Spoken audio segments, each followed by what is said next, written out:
ఈరోజు దేవుడు మిమ్మల్ని సూటిగా ఒక మాట అడుగుతున్నాడు.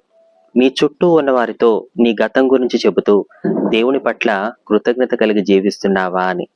ఈరోజు ఇంత పెద్ద పెద్ద చదువులు చదువుతున్నాను కానీ ఒకప్పుడు ఈరోజు వ్యాపారంలో లక్షలు సంపాదిస్తున్నానండి. కానీ ఒకప్పుడు ఈరోజు ఇంత అద్భుతమైన ఇంట్లో ప్రశాంతంగా ఉంటున్నాను. బట్ ఒకప్పుడు ఈరోజు ఖరీదైన దుస్తులు ధరిస్తూ పెద్ద పెద్ద కారులో తిరగగలుగుతున్నాను. కానీ ఒకప్పుడు నా స్థితి ఇది కాదు. బట్ ఈరోజు నేనేమై ఉన్నానో అది దేవుని కృప వలనే అయ్యున్నాను అని నీ చుట్టూ ఉన్న వారితో నువ్వు చెప్పగలుగుతున్నావా?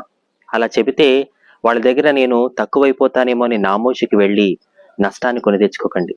దేవుడు మిమ్మల్ని ఏ స్థితిలో నుంచి లేపాడో ఆ స్థితిని, మీ గతాన్ని ఎప్పుడూ మర్చిపోకండి. దేవుడు మీ పట్ల చేసిన కార్యాన్ని నలుగురితో పంచుకుంటూ కృతజ్ఞత కలిగి జీవించండి. అలా చేయడం ద్వారా మీకున్న స్థితి కన్నా రెట్టింపు ఆశీర్వాదాన్ని దేవుడు మీకు దయచేస్తాడు.